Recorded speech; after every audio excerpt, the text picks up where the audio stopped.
Oh, you did it now. Awesome.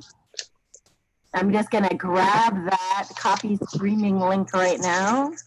And I'm going to go paste that. It's still loading. It's still loading. Just a minute. No, it says live on YouTube. Ah, there you go. Gave me the link. So I can go put that in right here. I'm going to go. You guys can watch me webbing, doing things right now. All right. Back to me. Okay, so Raul and I worked on a project with the Realtor Association. We happen to know the president out here on the island, and we made them a specialized flyer, which we sent to them so that they can give to people who are buying houses or who are moving to help them register, remind them to register to vote and give them the resources online to do so. So both of those flyers are on our website now and have been emailed to them. There's one that's a print version and one that's an online version. So the online version has hyperlinks to it. And then the print version is you can hand it out, but it actually has scan codes on it. So you can use your phone and scan it to get to websites or type them in. Anyway, they seem really happy. If anybody wants to check them out, they're on there. I think Raul and his whole committee, and I try to help, are just looking for any way that we can to help figure out how to register to vote and how to vote during the pandemic. So we just are constantly going to, listening to the podcast and webinars and Zooms and trying to think of creative out-of-the-box ways that we can find people and help them register to vote or apply to vote by mail or figure out what curbside is or help them understand what a primary is or what a runoff is, anything we can possibly do. Speaking of which, the election seemed to go well. I think all the feedback I got was that there weren't very many lines. The turnout was low, but it was a primary runoff. Most people thought it was clean and safe. They didn't really have a problem with it. I've been doing some polling on the island because we had a big contested election out here to figure out why people didn't vote. And I'm going to write something up for us later. It seemed kind of interesting to see what roadblocks they did have. I think that one of the main things that I take away from this election is the things that we have to do to help get ready for November is to help the county clerk's office in general provide, to help promote education about how to vote by mail, how to apply, what's legal, what's not legal, curbside options, is to help them make those things work better. Because I think the in-person stuff they did well with. We just need to make sure that the stuff around that all works better too. I'm hoping the governor gives us 3 weeks of early voting. I know he gave us an extra week for this. I'm hoping he goes for 3 weeks for November because that will help spread people out a little bit too. Does anybody have any questions? All right then. I have a question. Is anybody else getting the same feedback that I am? Everything Debbie said, since it's streaming to YouTube, I'm getting it twice. I've got everybody muted. Okay, so it's just me. And it's that's all fine. good. This is Liz Riggle. It's all good on my end. Okay, I'm gonna mute myself again then. And this is a question out to Chris because I was late coming in. Chris Garcia, if you could send me your information that you spoke on your 2 minutes, I would appreciate it. Thank you.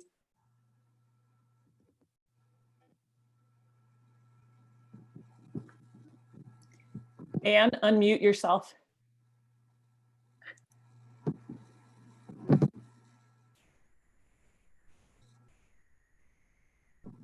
And we all do that, even at the national level, so don't.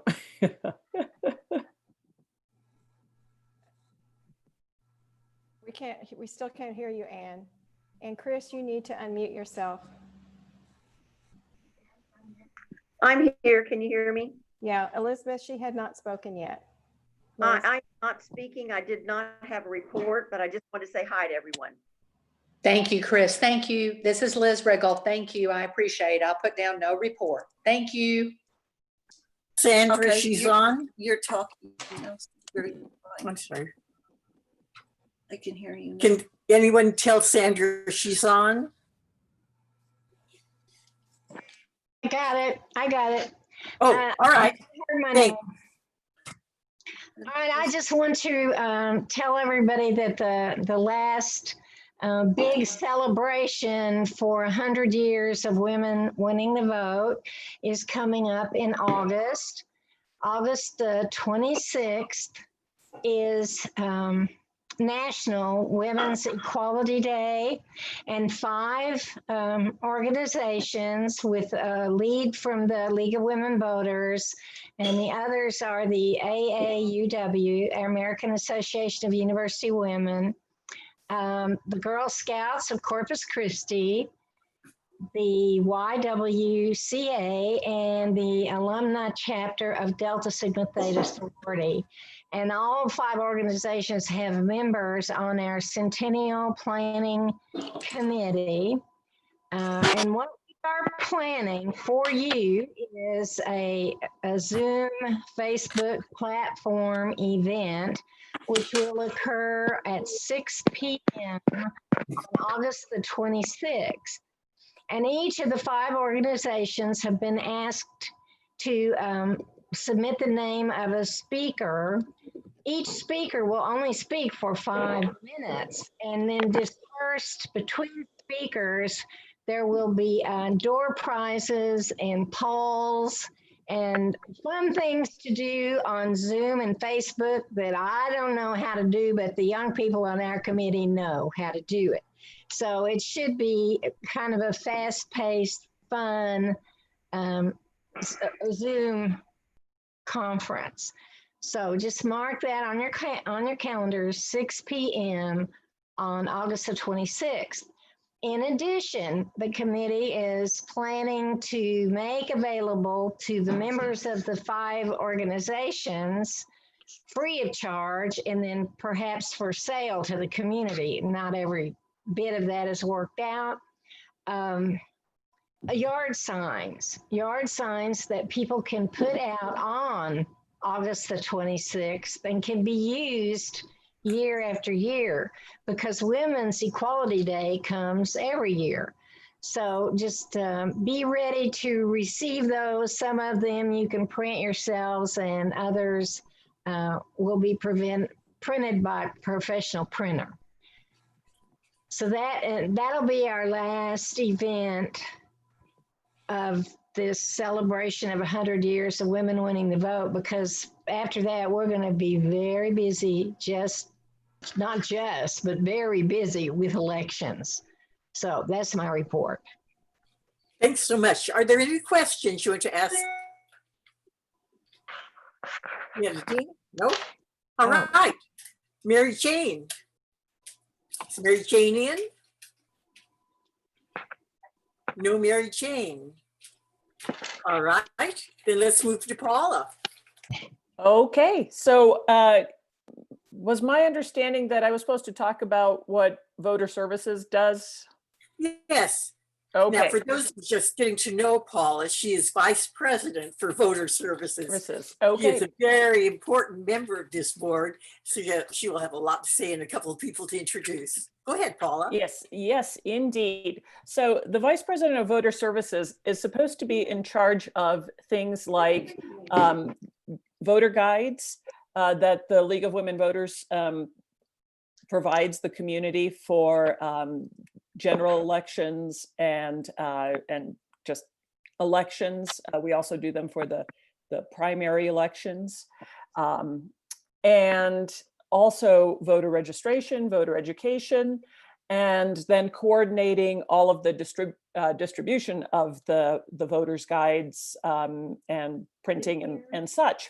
And most importantly, in my perspective, candidate forums, because as Vice President, I have a couple of very able chairs who help me out. Paula, someone needs to mute yourself.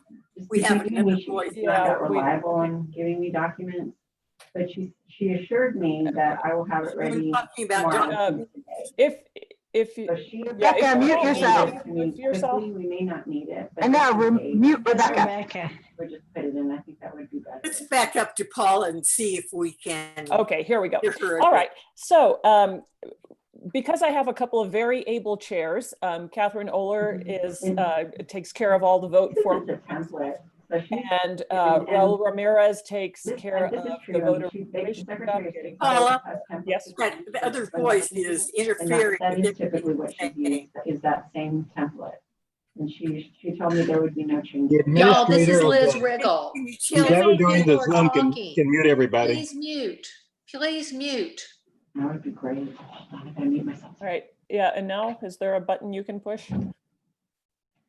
And Elle's trying. Okay, there we go, that's better. All right, so as I was saying, Catherine Oler does a marvelous job with the Vote 411 stuff and managing, getting hold of candidates and that part. And then Raul Ramirez has been setting up voter registration at high schools and at the colleges. And Chris Garcia has kind of been an unofficial member of the team because she just has so much historical knowledge, helping out with where to divvy up the voter guides and vetting some of the questions and things of that nature. I could not have done this being a total newbie. Could not have done this at all last year.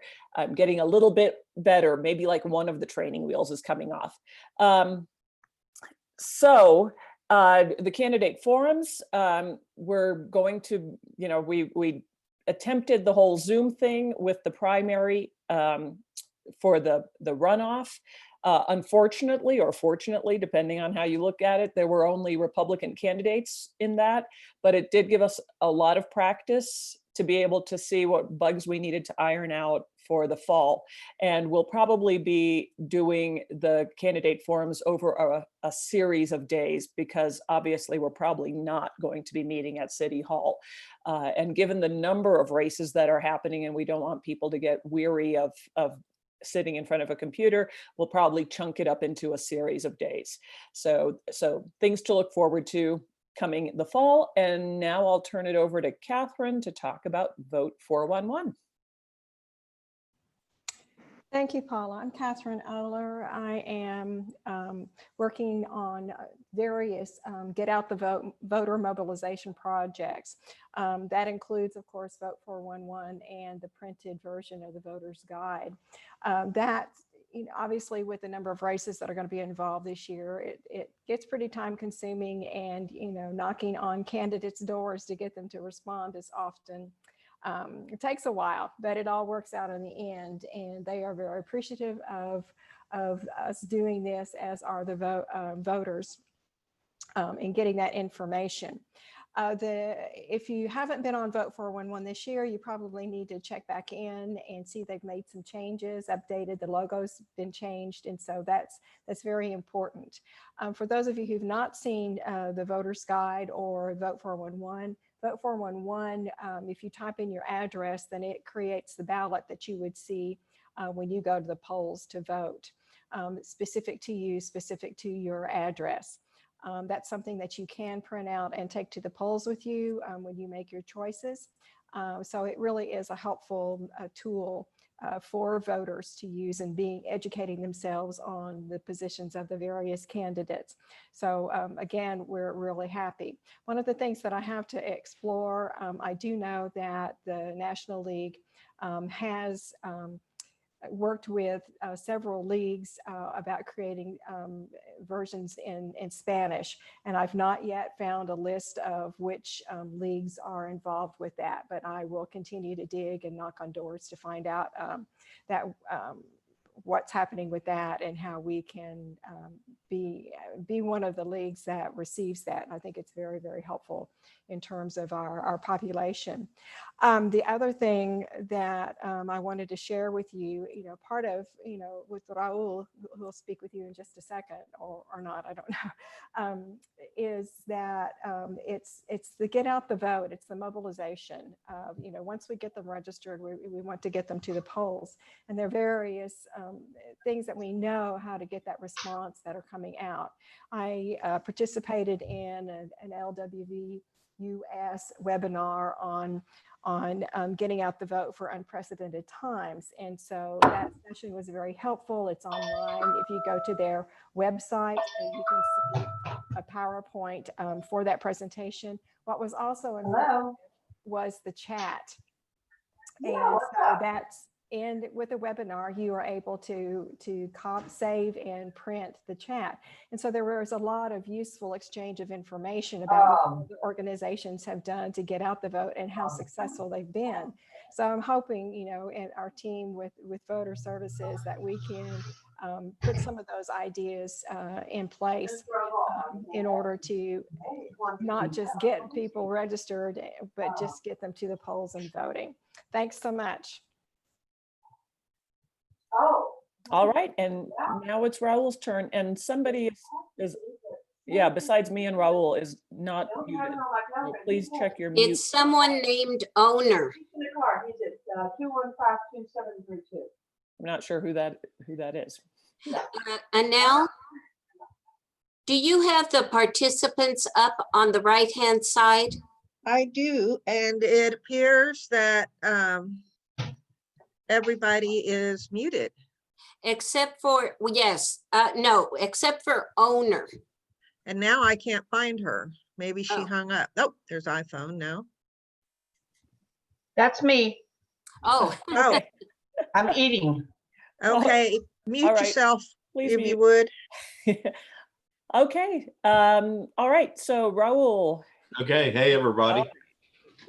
I guess a quick report here. Really, not a lot to report. Obviously, face-to-face voter registration is at a standstill. We all know with the restrictions of large gatherings, there aren't any major events going on. You realize right now we would be doing the all of the back-to-school health fairs is really the season that we're in right now.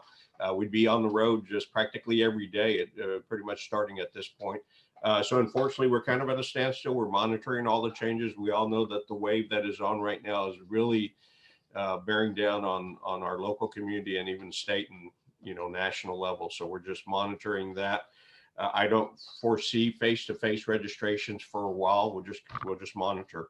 To that, I think that means that we've got to refocus, getting information out on how to do registration online, or and it all kind of goes back to the flyer that Debbie and her daughter and we all kind of worked on to put together for the realtors, but there's no reason that we can't reformat that. It's all the same information for different communities to include high schools, university, and then other selected populations of interest. And really, I think right now what I'm thinking is just doing a blitz on getting that information out, very targeted wise, not only on our Facebook and our website, but really, to the principals. On that list is Mr. Rocha, who is a secondary social sciences coordinator for the school district, and trying to get that flyer and that information out to as many students, particularly as we can,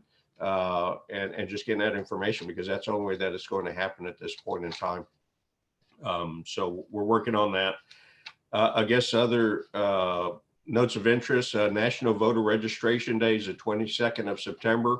So again, monitoring what will be open and what we can do at that point in time. We'll decide where and when, where we'll do voter registration on that day. Of course, there's a ramp up to that, with awareness so that the word is out there. One of the things that I do want to do on that day is to target doing a drive-through voter registration at Channel 3. You know how they have that canopy under there.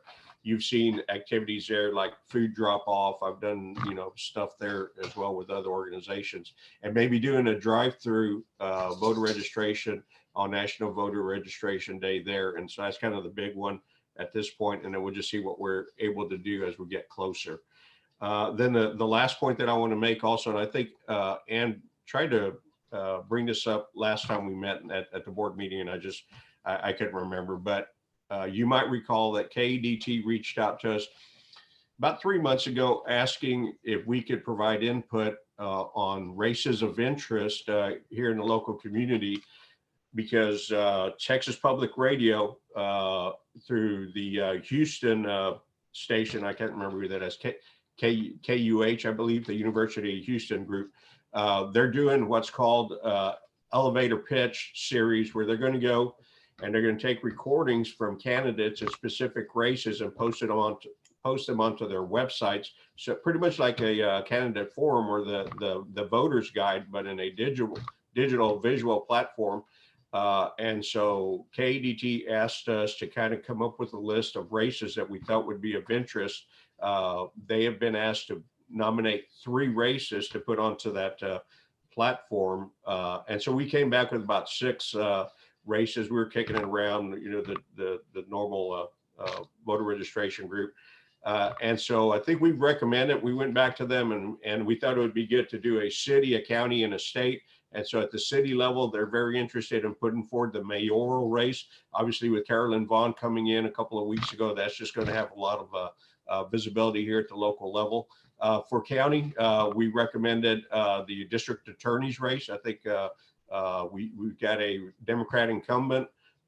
And so that's going to have some, you know, being challenged by Republicans. So I think there's going to be some noteworthy activity there. And then at the state level, we're recommending that that they consider the Todd Hunter, Eric Olguin race for District 32. So I think we've done we provided them a good number of races, and so we'll look forward to that being developed, and we'll share that as that comes out.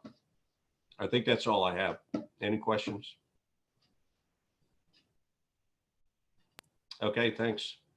All right, so the voter registration committee is going to get together next week to kind of kick around some ideas, see where we're, you know, to kind of map out our future a little bit, and then we'll be reaching out to people for some help and support. And if you are interested in participating in any of these activities that we might need help with, please reach out to us. Or we'll be reaching out to you. So thank you very much. Off to the next person.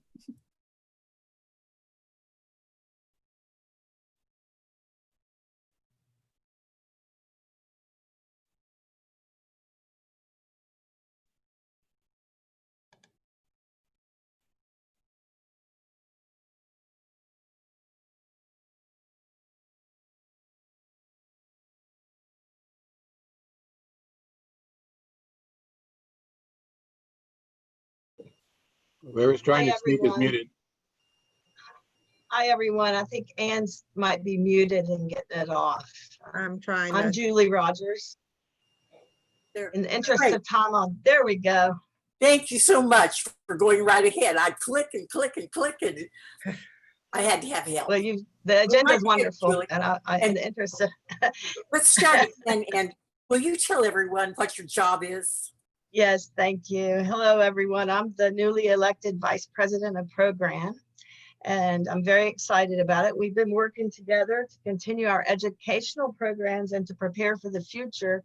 And I've been very lucky to be mentored by those ahead of me.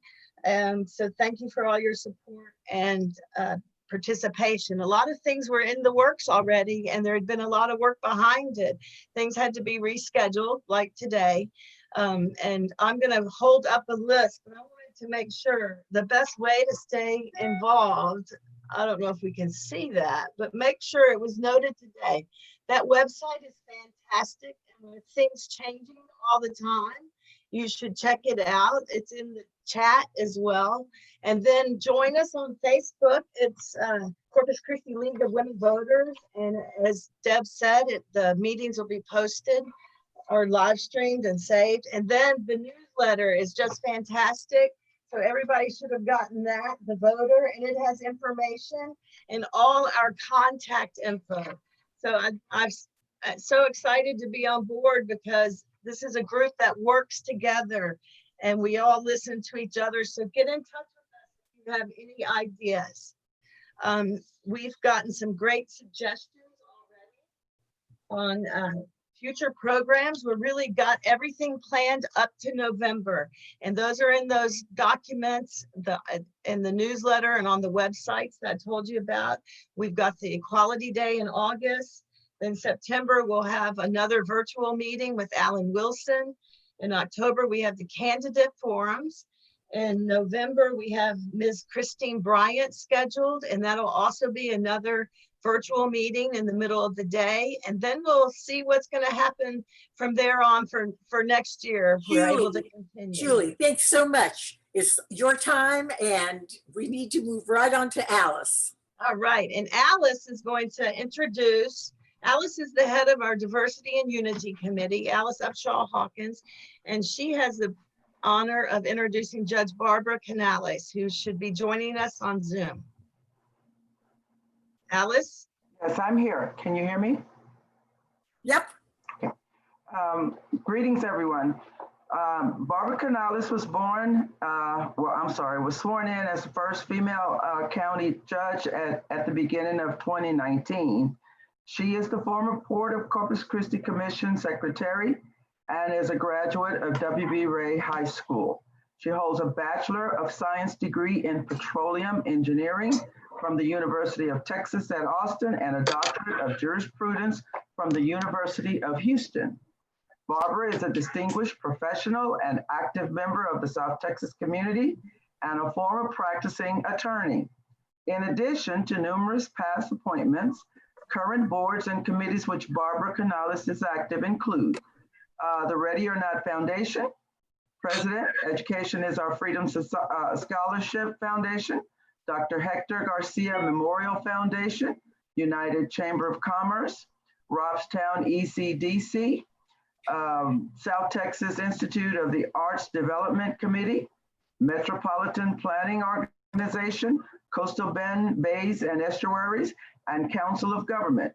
She is a member of the State Bar of Texas, the Corpus Christi Bar Association, and a founding member of the United Corpus Christi Chamber of Commerce, and emeritus board member of the Corpus Christi Hispanic Chamber. Appointments to recent boards include Nueces County Purchasing Board, Nueces County Advisory Board on Better Health Outcomes, and Coastal Bend Council of Governments.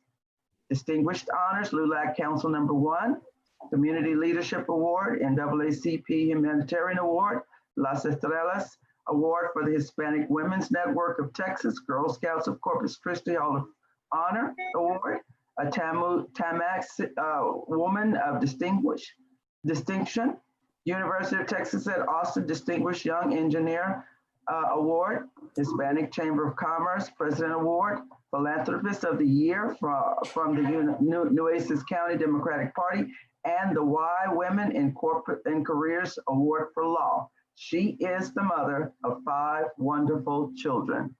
Welcome. Thank you. That's the best part at the end. That's the one that means the most, and the other stuff is just decoration. Well, I'm so glad to be with the League today. You guys never cease to inspire me personally with your good work in the community.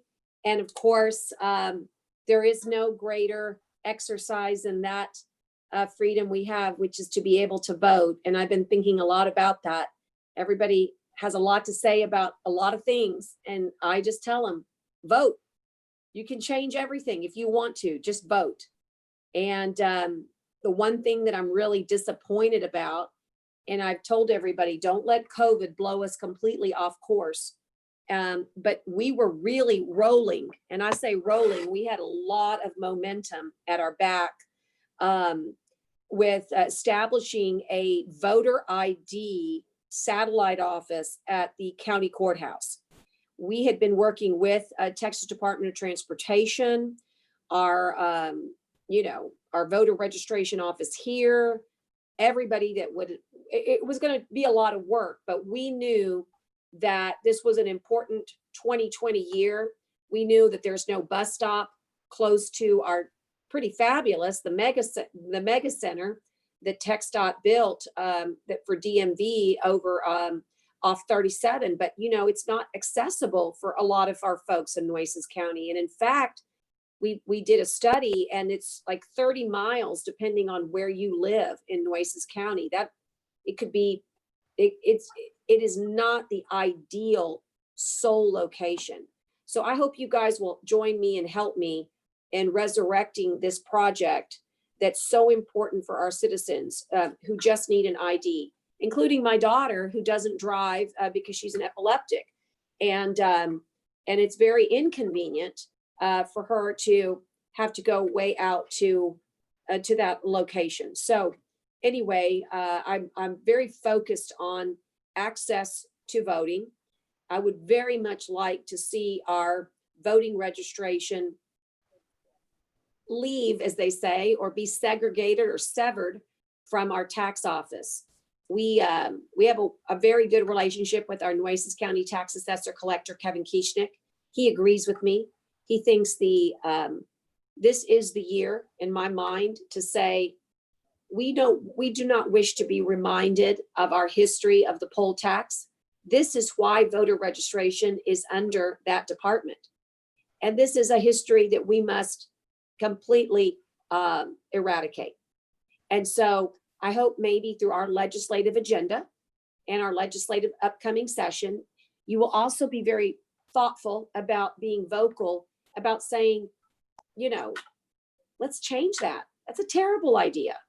And I think that that's something that we can accomplish together. My grandmother left me, Dr. Cleo left me a copy of her poll tax so that I would remember the sacrifices and the burdens and the injustices that were levied upon people of color to in our backyard. And so I just really want to kind of lead with that. I'm not certain exactly, like any good county judge dealing with COVID, I've just come from a series of meetings and I'm not sure what you guys want to hear today, but I wanted to at least have something germane to what you do, what your mission is in a bipartisan way. Both of those endeavors are very important to, in my opinion, to your mission of education about voting and to make sure that it has impartiality and equality for all. But if you'd like, I'd like to share with you a little bit of insight as to what's been going on in Nueces County. I'll give you a little bit of county business, and then I'll pivot to COVID-19 and our response, and then just open it up for questions if that is amenable to your leadership. Is that okay? Does that seem like a good plan? Yes, thanks. Okay. So let me give you a nutshell. We were in court yesterday and the county business continues. We had a 7-hour session and we took a 10-minute break. That was so we could go to the bathroom, get a box lunch, and I could make 2 phone calls to the mayor with regards to beaches. So we are working extremely hard to keep all services operational. And I want you to know that all of your county services, every one of them, is open for business, but some of them in a very different way. The courts, for instance, are only hearing essential hearings in person. Everything is being done remotely through this type of technology we're using right now. We will not, per the Supreme Court, be having any jury trials until September. We have been preparing our courts this entire time since we shut down. When we did shut down, when we had our stay-at-home orders for this reopening. We must make it safe for potential jurors, and we have to make it safe for attorneys, witnesses, staff, and judges as well. This is a daunting task. It speeds up the modernization plans that I had for our courthouse, and that's okay. But I want you to know we didn't have Wi-Fi when I got here. So, we had a lot of work to do, and we've done great work being able to present technology in a way that gives us the administration of justice to continue. From veteran services to social services, district clerk, county clerk, marriage licenses, my office is always manned. Now we are on skeleton crew because we rotate. We learned the hard way that COVID-19 can come into any workspace, and too many of us were getting knocked out. So what we had to do was rotate people so that if somebody did have a contact with a positive, we wouldn't be knocking out my entire office. And that happened to me about 3 weeks ago. So we're here, we work remotely. Some of us work here in the courthouse. By the way, I'm in a funny corner in our emergency operations command center because we have people working in the main rooms right now, and I wanted a little bit of quiet. We are completely in the middle of our 5th month of this disaster, and we're still RFPing county roads, over 7 of them. We are working hard to bring forth a design and plan for a new medical examiner's facility. We are working on a new animal care facility, on an improved rural buildings, community buildings from Johnny Calderon to Amistad Veterans Park and Bishop. All your community buildings practically need the same stuff: new parking lots, new ADA accessibility, and new roofs. There was just this massive neglect, if you will, that was going on in the last 12 years with regards to investment in our community buildings. And we're trying desperately to catch up. We have initiated a $40 million capital improvement plan, and we have not missed a beat with COVID. We continue to do lots of roofs, lots of parking lots, lots of chiller projects, elevator projects. It seems mundane, chillers and boilers and generators, but I will tell you, it's the nuts and bolts of being able to provide the buildings that serve this community. And I thank every day, thank God that I got that engineering degree, because I feel like I'm more of a GC, a general contractor, than anything else. But it's important for me to let you know that I am eating and sleeping COVID, but the business of the county continues. This is important for our jobs. It's important for workforce. It's important to maintain a continuity of operation, because people still need help with their utilities. Veterans still need to be buried properly.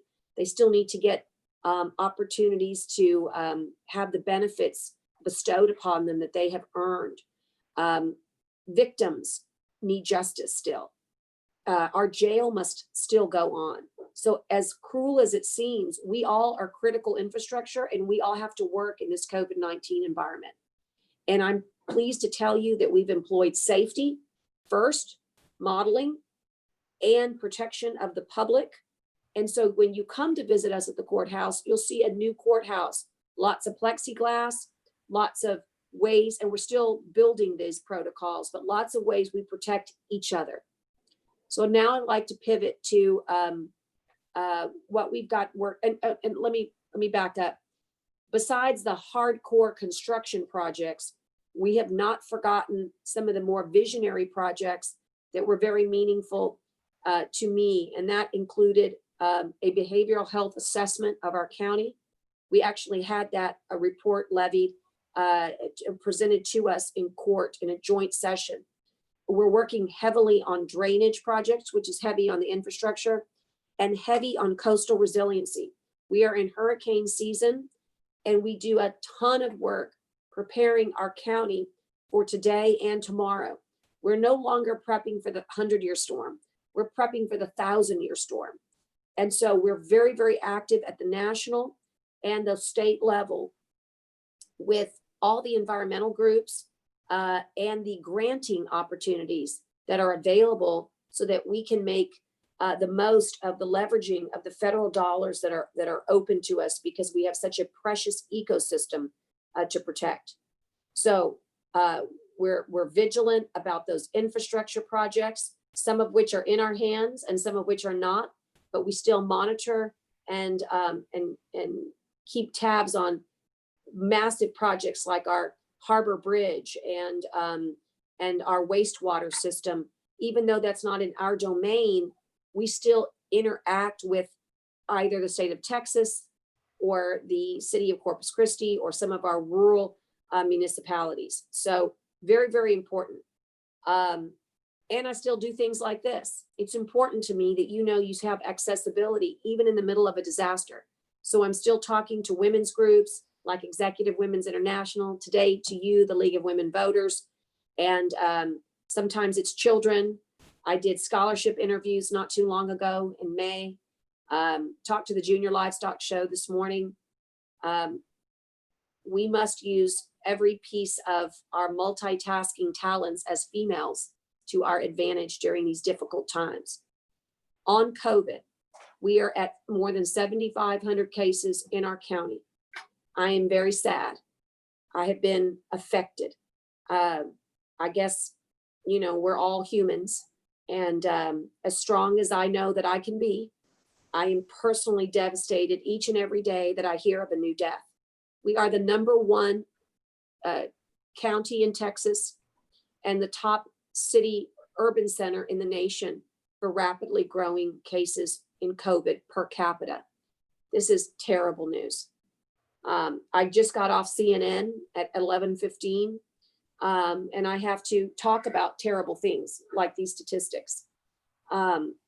We have made some inroads with mask orders, with limiting our gatherings to 10, with some of the endeavors that we've put forth, like a new COVID clinic. Hold on just one second. Robert, will you take the light? It's reflecting in my glasses. Okay. I look like I have like space eyes.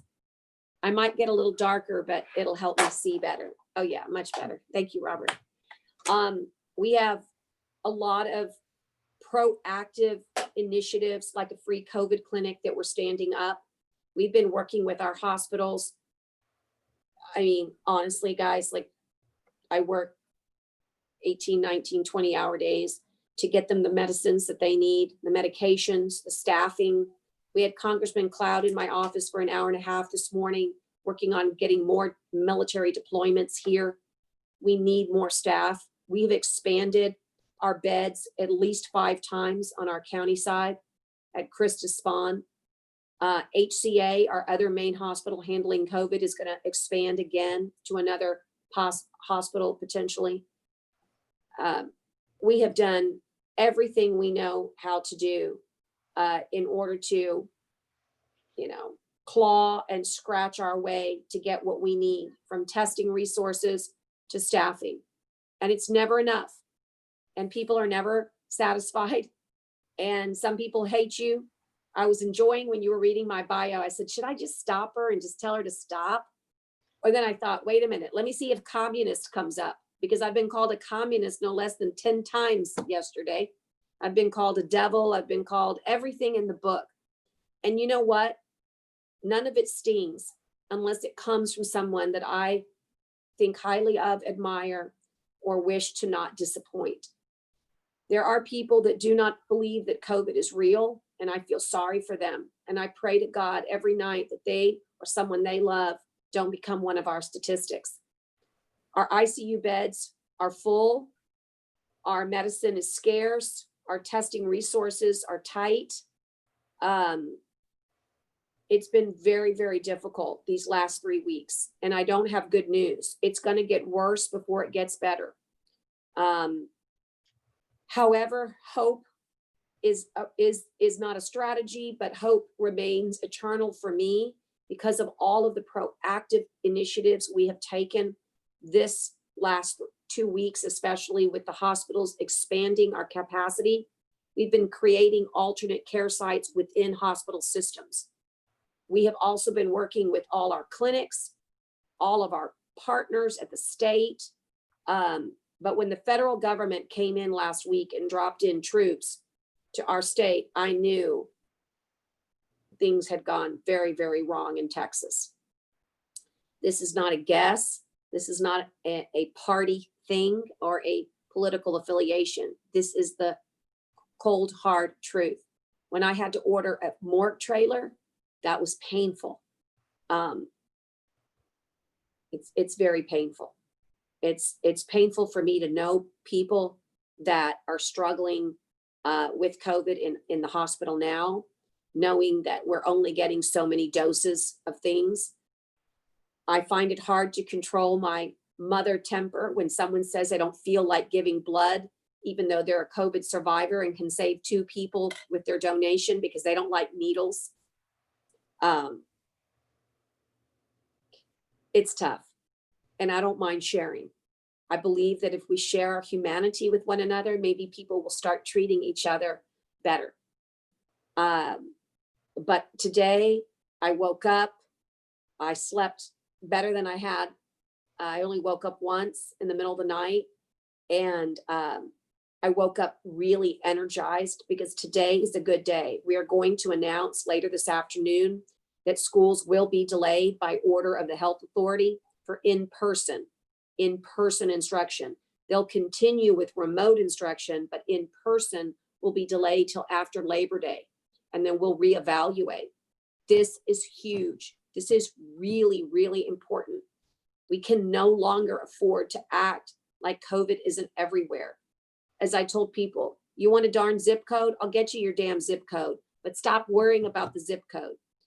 Worry that you've got to create your vigilance in your family. It isn't, it's everywhere. And I had to do something that I hated to do, which was to close a refuge for me. The beach, for those of you that don't know me, is a refuge for me. I love the beach. I love going out there every weekend. I get my cup of coffee at Island Joe's, and Doug and I go and we look and just enjoy like everybody else. But when you're 3 deep at the beach and you're coming for day trippers from all over Texas, you're hurting us. You're not helping us. It's not the water or the sand that's the problem. The problem is that they're coming to the gas stations and the grocery stores and the restaurants and the sporting goods stores and getting bait, and tens of thousands of people. It doesn't work when you're trying to control the spread of a virus that's highly, highly contagious. And so it is terrible to have to tell people don't come here, but that's what we have to say. Now, let me be very clear. The city has their orders and I have mine. My orders control the Gulf beaches. Theirs control the city beaches. Their orders are different than mine. Mine, I have to work and with the general land office. They are the stewards of beaches, and they have the right to make certain that we are not unreasonably restricting access. I've been working with them all week. We got a great letter from them that says, Judge, we think you're doing the right thing. We don't think that you're being unreasonable. Go ahead and close off vehicular access. But if you live on the beach or you have a condo on the beach, I don't have the right to deny you to walk out to your backyard. That's okay. That's not what we're trying to prevent. We're trying to prevent the tens of thousands of people from coming here and thinking that that the coast is clear. My new message is the coast is not clear. The coast is in crisis. This is more than a hot zone. You're in the middle of the fire here. Please protect yourself, protect your family, and do everything you can to not congregate and to not be in gatherings. My order of limiting gatherings to 10 is still on, as well as the mask order. The governor's office really wants us to enforce it. And, we're going to start doing that. People are going to start getting warnings. And then, as painful as it is, we're going to have to start giving, serious tickets. We cannot be messing around with this anymore.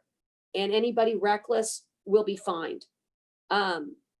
So that's kind of a inside baseball to the county judge's life, office, world. I really want to make sure that you get a chance to ask me questions. In 10 minutes, I do need to jump on a Board of Judges meeting. They are very concerned about the jail, and as I am, and they need me to deliver some information to them about how we can honestly not spiral out of control. There are vulnerable populations in any community. Ours are nursing homes and assisted living centers, our Corpus Christi State School, and our jail. There are other pockets, but those are the biggies. Please tell your kids, your grandkids, anybody 30 and under, they're not invincible. They're not. They've got to help us in this endeavor to keep people safe. I might not make all the right choices. I might make mistakes, but I know that every decision I've made has been for the welfare and the health and safety of the citizens of Nueces County. So I don't have any problems sleeping about my decisions. I just wake up in the middle of the night because there's so many damn things left to do. I'll stop there and say thank you to you, the league, for always being such a great community organization. I'm seeing some questions, but they're just flashing and they go away. So I'm going to let you help me tell me what people want to know. I have a question for you, and I think I speak for all of us. The idea that the voter registration is run by the tax assessor's office right now. I was just looking at their website today, actually. I was making some suggestions to Kevin Kieschnick. What has to happen for that to move to a different department, and where would you want to put it? The county clerk's office? So I got to tell you, that's where I need a little help. I haven't been able to do the research. I think that the county clerk is what the statute says, but here's the problem. The county clerk already has elections because we don't have an election administrator, and she already has treasury. I really feel that that's an extra burden that we would not want to give to her. And if we could start doing some research and finding what we think the best department is, I mean, it could be its own department, you know, and it wouldn't even be a budget change. We would just give them their own department and they would report to Commissioner's Court. But legislative action is probably, Debbie, what I think we need. And we need somebody to say, I'll spearhead it. I'll go talk to Abel. And remember, we're going to do that too with the county, but we are spread so thinly right now that anybody who wants to take up this cause, and you become a liaison, I deputize you. We just got to get some answers. I just don't want it under the tax office, and neither does Kevin. He understands that. I totally get that. Voter registration is an incredibly complex process, as Raul and all of us know, as we try to go out and help people do that. I've been monitoring a lot of social media questions and trying to help people, and it is really complex. And along with that, I know that I speak for everybody when we want to help you do anything that you need to do to help that get done. But also with the election coming in November, I know you're going to have to do a lot of voter education to help people figure out curbside voting and mail-in voting and all the different things that we need to work on. And I know that you guys are great at keeping the in-person voting, I think, went well during this. The things were not lines or it's extra time. I think we just want to help you do anything that you need to do to make sure you get education out there so people know about curbside voting, and it's right, and you have the people to staff it well, and people about mail-in voting, and you have the staff to process all those applications and ballots. Yeah. And so let me tell you where we did do well. So we've applied for 2 grants. I think we're going to get them. It's called the HAVA Act and Help America Vote Act. And it came down part of the CARES Act. And it's $315,000 to kind of help us do some extra goodies. Now, this is under Kara's department, but she's done a great job working with our grants department, and they've got all their ducks in a row for that submission. And so HAVA is really, really great. Now, here's what I want to do. We think that we could first of all, we got to make people feel safe about the process. So let's get a camera crew in. We have a great comms department now because of COVID, and we need to do literally an exercise, film it and get it on PSAs. I want people to know how great it was to vote and how safe it was with the Q-tip and the driver's license. And it was so clean, if you will, from a safety perspective. We need to reassure people. They've got to understand the process. By law, we can't make people wear masks, but we can make them social distance. You know, we can do some things, but I'm very pro information right now because people are they're going to be scared. And so I think we need a safety PSA, and I would welcome y'all, but we can help through the county. We can get the production team to film it, but I think we could use some help scripting it. Again, we're short on manpower, scripting it. And then you tell us what you want us to film, and then we'll mock it up, work with Kara's office and film that. The other thing on elections is making sure that we really don't fight the way we normally do about getting people trained up at the last, we got to get both parties to get their volunteers way ahead of time and trained ahead of time. You wouldn't believe in the short time I've been here, how surprised I've been that we're scrambling 6 hours before we're going to the vote. We can't do that anymore. And I'm too busy to run herd over it. So we've got to get organized now for November. The mail-in ballot, absolutely, that's going to be key. We're going to see people that were like my mom, 75, but she loves voting in person. But this year, I don't want her to. And she has a right to do the mail-in ballot. You know, that's just me. So I think that you're going to see the surge of mail-in because they have a right to the mail-in. Yeah. Forget the court case about whether or not COVID creates a disability. Shelf that. I tell everybody, I'm in the executive branch now, right? I'm not in the legislative. I don't make the laws, and I'm not in the judiciary, although I'm a judge. I don't interpret the laws. I execute, right? I implement. So I need that court case to be shelved, and we need to concentrate on people who have a legal right to that mail-in. And there's plenty of them. Anyway, Debbie, I could use some help, but let's get that let's make that our 2020 goal to get that done for that tax office. You know, every social justice activist should be outraged that it's under the tax office.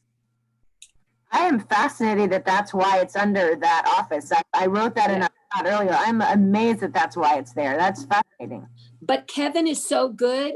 Honestly, I haven't raised the cane that I've raised is let's do it. And he agrees. But Kevin is wonderful to work with. I've never had a problem. So I don't want anyone to think that it's just the historical piece of it is wrong. Oh. That's what's wrong. And our generation today needs to know that we're willing to change that. So Bob, make sure you have your office reach out to us so that we can really work together and help you with, because this education is going to be hugely necessary for this election. And I'll make sure we're taking notes. So we'll make sure to reach out. Judge, if I may, it's Alex. First of all, Hey, my friend. how are you? First of all, thank you for your leadership and Cansada. keep your family I'm safe. doing great. I'm doing great. I'm still smiling. Yeah, at the end of the day, we all love you for what you're doing, to just keep up the good work and be sure and keep your family safe. But I had one thing I wanted to let you know through the Red Cross, we have some resiliency classes as well that are offered. So maybe if your staff is starting to feel the wear and tear of this COVID environment, they are Zoom classes. So there may be availability. We can share that, maybe host one to allow your staff maybe to hear that, because we're seeing a lot of depression, at least internally and with our own volunteers. But my main question is, what do you envision, since the census is ongoing today? And at the rate we're going to have a true miscount or missed opportunity. Unfortunately, that of course then plays havoc on the funding we're able to get if our numbers aren't there. What do you envision? Do you think that it's going to be prolonged? I mean, what do you think will happen? So two things. One is we're about 60%. Okay. We need to be at 80% to get the right type of funding. So we're off. We have a few months to get that extra 20%. There needs to be a huge campaign, a huge push. Okay. We can identify who has done it and who hasn't based on, all the great data analytics the Department of Commerce gives us. So that's something that we can do. There is a group called Noises Together. They could probably really use y'all's help, and I can get you in contact with them. But there is a legal mechanism, Alex, that I have been briefed on that does allow for us to petition to be at least what we were. Let's just say the undercount was enormous. There's a way to do it's like an auto correction. It's like it's like the skew, right? I think it's called the standard deviation in math. Okay. There is a standard deviation here, but we are very, very worried. And you're going to see me pivot in August to census hardcore because we are not going to be able to help our folks if we don't get the right funding. And again, the reason we're low is because we have not been able to do our door-to-door campaigns. Door-to-door would have gotten us that extra 20%, and we can't do it with COVID. And so that's the darn problem. But, like anything, where there's a will, there's a way. We can do it. We just got to make it on everybody's lips that they've got to. So August is the month. We have till October, by the way, to get it done. And by the way, people say, well, what if we get the government to stretch it? They really can't because of redistricting and other, we've pushed it as hardcore as we can in October. There is a timetable that's important. And we got to, so it's a victim. It's another COVID victim is the census. Thank you. I have a question. Who am I talking over? No, I think go ahead. Oh, okay. Thank you, Anne. So this is Paula Brighton, and Judge, again, thank you very much for everything you do. I'm back in the COVID court. I don't always tune into the city updates, but on YouTube, but I do read the Daily Mail emails, and I really appreciate those. One of the things that has crossed my mind is that people aren't taking this seriously enough because they don't know the true costs. It's, you either see recovered or dead, and they don't attend to that. And I know I read a Kaiser family report that said something about the median cost being something like $4,000. And I'm just kind of curious as to what the per person costs are for a COVID hospitalization in Corpus Christi. And maybe people would take that a little more seriously if they knew whether they, and I'm sure a lot of our people are not insured. So that is a great idea. I'm going to have to run with that one. So we're just really close. In fact, I may do it today. So we have such a surge right now. We've got 333 people in the hospital. I know. And 233 of that are in our county hospital. Now, that doesn't mean they're all indigent, but I'm just letting you know that we are at the county carrying way more than the lion's share. And this cost is huge to us with the population of, I think, 19% uninsured in South Texas. This eclipses the Texas average and of 12%. People just don't get it, They don't get it. And 60 deaths. So it's like, oh yeah, well, I'm not dead. So, Yeah, and the other thing is that, and I don't want to sound like crybaby, but the county got the real shaft on CARES Act dollars, and we're working on to correct that. But we got $867,000 and Hidalgo got $150 million. And on top of that, we're not collecting taxes, right? Because everything is down. So now the good thing about the county is that we don't rely on sales tax. And I know this is going to sound like, well, and I'm knocking on wood because we don't know, but we were in good shape at the county. And so this fiscal year, you're going to see us, God willing, if we stay on track, probably report a $1.3 million gain to our reserves. But I'm going to take my victory lap when that happens. Okay. But having said that, it would have been a $3.5 million or $4 million victory lap if we had not had COVID.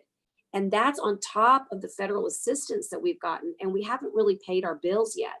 So it's not true victory until next year, because next year is when we see the ad valorem go way down with people who are not in business anymore and not able to pay their taxes timely. So remember that COVID hit us after tax season, right? So you pretty much paid your taxes in March, more or less.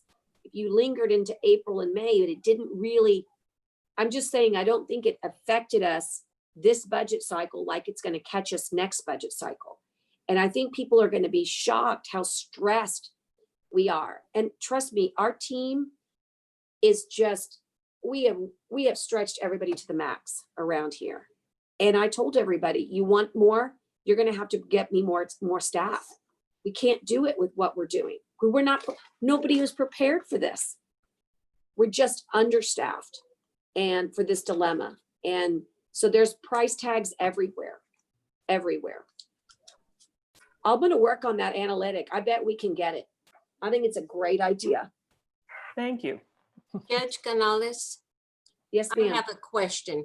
I know that that during voting in this particular time, that it definitely appeared that the processes of disinfecting in between voters and all of that, that the safety precautions were being followed. But the turnout was quite low, as far as I understand. And therefore, it made it easier for the poll workers to keep up with who was going. So I personally am sort of advocating that we not drop attention to the fact that the state is being challenged about the mail-in ballots for everybody. Just, because it just seems so important at this time. Yes, you're right. I would agree. The only thing we proved is that the system works. In other words, the cleanly, how we get the Q-tip, and we proved that we can do a system. But now what happens when we stress that system with thousands of people? And I'm telling you, even for the courthouse, we're going to have a huge roundtable about how we bring people in the courthouse, because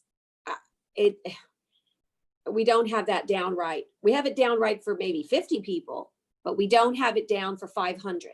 And how about if you're the center for the deaf and hard of hearing? How is that going to work? You know what it's like on a normal election.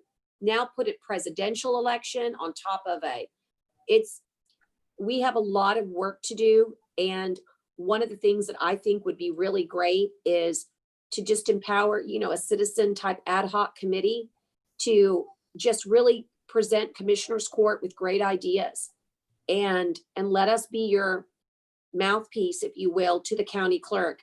I know elections is working so hard, but I think that they need to have feedback. And like I tell everybody, criticism, as long as it's constructive, is your best friend.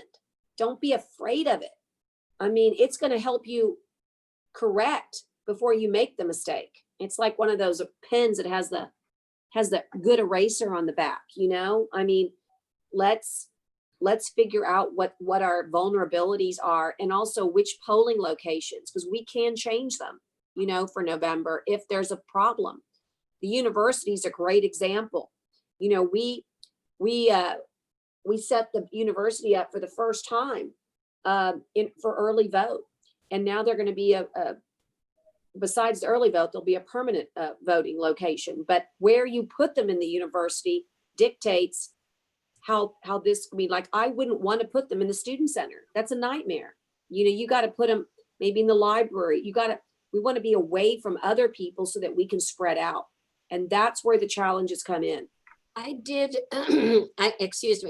voter protection during the last election, and I went to A&M and spoke with the poll workers themselves.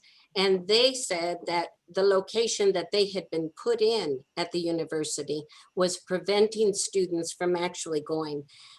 They personally, because they had done it in past years, they personally wanted to be back at the student center because they got so many more students actually voting. And so that's definitely one thing to look at. Right. And they have that big, beautiful ballroom. So as long as you're in the center, just give us the space, Anyway, those are things. Look, I can carry 20 plates spinning in my head, and now I'm going to add elections to it. I just need you guys to be that, what I'm going to call an independent expert. You're looking for people's accessibility to the vote. And this is incredibly welcome by me, and I'm certain by the court. And I'm going to recommend that we put it as an agenda item so that we start talking about it now. And we do virtual, so it'll be like this, but you can elect somebody to, come and make the presentation. That way, it's not just me hearing it, it's everybody. And then I am using commissioners to really help me make sure we don't leave out these types of important discussions, because I'm doing county judge, and then I'm literally the emergency manager every day of the week. And we certainly could use a commissioner. Maybe Commissioner Mares might take this up under his wing. We'll look for helpers. But I certainly would like for you to contact, or somebody from the league to contact Tyner Little and say, on the advice of Barbara, that you'd like to be on an agenda item at the next meeting. It's not too early. In fact, we should definitely make sure, I don't remember the date, but it's always 2 weeks from yesterday. Barbara? Sylvia Oliver raised her hand and would like to ask a question. Okay. Hi, Barbara. Can you hear me? Hey girl, how are you? Hey, good. How are you doing? Hey, Good. just one quick question with regards to the trying to sever the ties from the tax office. Yes, How long ma'am. do you think that process will take? So I was thinking we would work with Abel's office, Representative Herrero. So the session is 2021. So I think that realistically, Sylvia, if the governor would sign it in May, then, but it would be a local bill. So what we need to do is get Abel, Chewy, and Todd to agree to it. Write the language, it'll come to session, we'll make it a high priority. The statute says it's either the tax office or the county clerk. It doesn't give me the ability to do anything else. And that's why it won't be till next May. Unless we want to just move it to the county clerk right now. But again, my concern is I feel like we would be, I think most urban centers are moving towards elections administrators. And I think we ought to be more urban-like. I think we should leave the old stuff behind. But Sylvia, I would welcome, again, a league representative going to Abel's office and starting there first and building that consensus. The only way a local bill fails is if somebody doesn't want it. So we got to get all three in, and then we would be changing the statute to read, shall be an independent office that shall report to the commissioner's court, or whatever the research, or if y'all have another idea. I just don't know what other department, Sylvia, we could put it in. Okay. All right. I just wanted to verify that it was Yeah. not going to be for this year, Well, I for wish, this election time. Hey, and just so you know, if you can find a lawyer to tell me differently, I'll do it in a New York, minute. Hey, I'm talking to one. I know, but my assessment is the law is strict. I looked at it, but sometimes we don't always see things the same way. That's true. I think the law looks strict to me, but maybe I'm missing something. Okay. What if the county clerk consented to be an independent department, for example? Could that work? That seems like that would be the easiest thing to do, is if you have to change the law, take the funding for that particular office away from the tax assessor's office and give it to the county clerk's office, and they can have some independent person there who does it. Right. That would be your easiest way to get around it. I just think that we ought to celebrate that. This is the year to do it. And I'm with you, Sylvia. I'd rather do it this year as a symbol, and then maybe next year we correct it as an independent office. Maybe that's what we do. Okay. If you have time for one more question. I Peggy do. Duran One more, has- sure. Peggy Duran has a question. Okay. Hey, Barbara, thank you so much. Hi.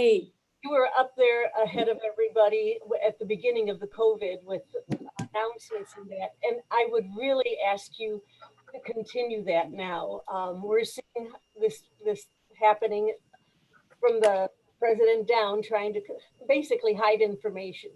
And so if you would please continue what you're doing of the daily updates on hospitalizations and ICU and deaths, cases and deaths, because I really think that when people hear it every day, I mean, I know it affects me. And as much as people don't want to hear it, I think we need to if we're going to take the proper precautions. And I just can't help but think that you're being criticized for when you're bringing us good information that really is helpful to the community. And thank you for that. One of the things I'm thinking about preparing, and the problem is it changes every day, but I told Dr. Blow late last night, I don't care, I'm going to do it anyway. I want to show you where we started with 24 COVID beds and how we wound up at 250 COVID beds. In other words, these hospitals, it's shocking how we've had to completely obliterate whole floors. We're almost at an entire COVID hospital at Shoreline. And what's concerning about that is what happens to our accident victims, our heart attacks, our strokes. And, I cannot tell you that there are no beds. We will make a bed for you right now. That's what trauma is all about. But there is a quality of your bed that makes a difference. And if we don't have it staffed right, it doesn't work. And so just so you know, this morning, there are 17 ICU beds left after we stretched it again a couple of days ago, because we keep adding. There's going to be a point where we can't do it anymore unless you want to be in the cafeteria. But there's 17 ICU COVID beds left. Those are going to go. By next week, those will be full. We can stretch out another 40. Okay, so we're going to add another 40 to Christus. Then what? Okay, it's possible. And trust me, you can't even imagine what's being done in the name of getting people the help they need.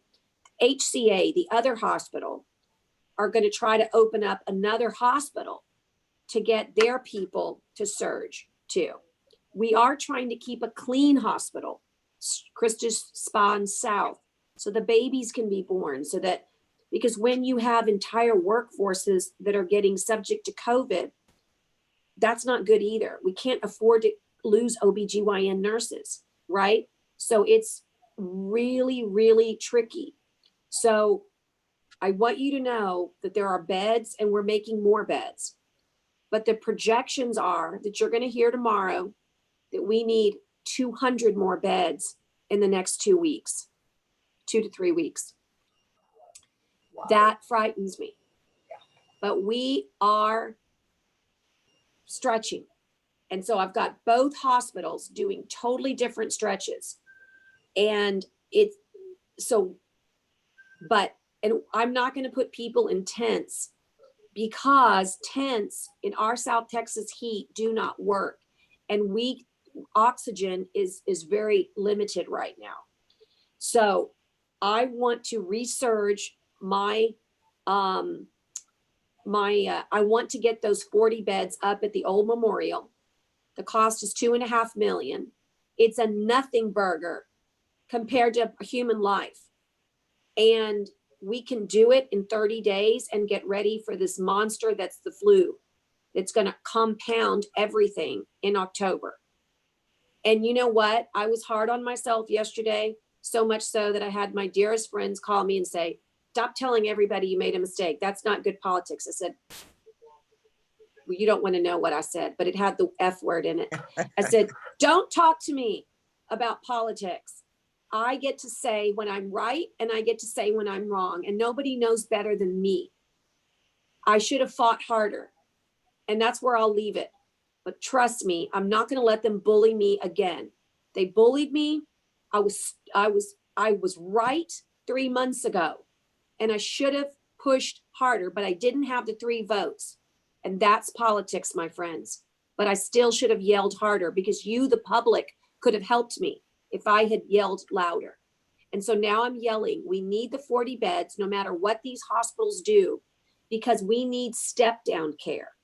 And now that I've been in this business for 5 months, and just been 5 months, but I get it now.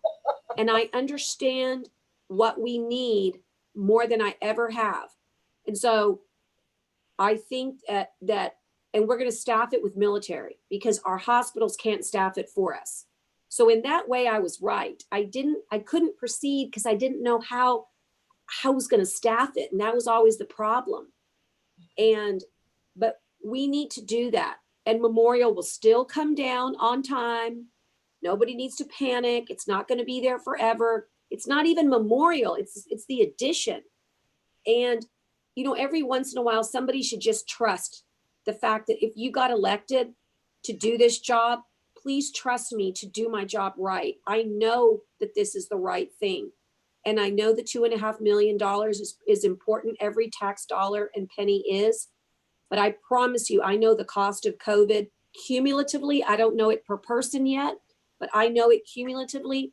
And $2.6 million to put 40 more people's lives in a safe zone is precious. Particularly if you're one of the 40. You matter to me enough to do it. And so that's what I talked to Congressman Cloud about. And everybody is in agreement from the trauma team that we need this. No matter what the hospitals keep doing, we're not stopping. We're going to keep on surging. We're going to keep on putting beds up. But there is a point where you don't belong in a cafeteria and you don't belong in a tent. And anyway, as I said, that's my soapbox for the day. But Judge, yes, ma'am. thank you very much. I really Oh, appreciate hey, it. Peggy. How are you doing? Thank you very much. I for love, coming this aboard. has been the best medicine, seeing your faces. I'm so isolated. I'm so happy to see people I know. Go ahead, Peggy. I'm sorry. No. I just wanted to thank you. I know we've worked very hard together as trying to get you over here. And I really appreciate the time that you've taken to be here with us, to spend so much time, because I know you are very limited in your time right now. And thank you very much, Judge. I appreciate it very much. Thank you. Thank you. Thank you, guys. Thank you, Barbara. Bye, guys. I'll see you soon. Bye. Thanks, Barbara. Bye. Well, ladies and gentlemen, that was an outstanding program. Peggy Canales, thank you for making all those arrangements to start with. And Julie, thanks for following through. It's a great, I think, I have no idea how many people are here, but I think Canel could tell us. What do you 32. We had 32 at one point. 32. And that doesn't include the people who are sitting together. So yes, 33, 34. So there are more than that. But anyway, thank you all so much for being here. And certainly we were all blessed beyond measure being here and hearing what the judge had to say today. So thank you all who helped make it happen, and for all who turned out and are pursuing this excellence that our organization offers. So are there any other announcements? All right, did Mary Jane get in? No Mary Jane at all. Okay, well, that's it for today. Be sure to read your voter. It is jam-packed with ideas for you. Anel, you look like you have something you want to say. No, Yes? I was just No. saying Mary Jane did not get in. Be well, be safe, and be happy. Be happy. You will heal so many around you who have in touch with you. Be happy. Actually, I would like to say one more thing, Debbie. This is recorded on YouTube as well, right? So as brilliant as Judge Canales' speech was, you might let your friends and neighbors know that it's there if they would like to see her talk. Absolutely. The link is on our Facebook page, and the link is on our website already. Okay. Great. Thanks again, everybody. You're wonderful to work with. I'll see you next month in a big celebrative manner. Okay, bye.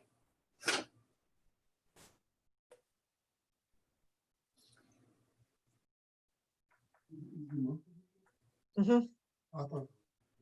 No.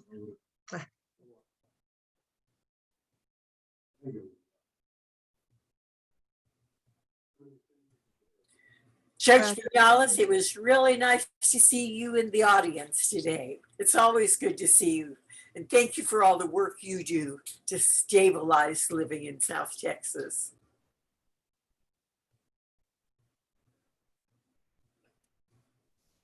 Okay. Well, Bye-bye. Anel, thanks for making all this happen for us. Yeah, I just did. She thanked me. It's a little easier every time. Excellent.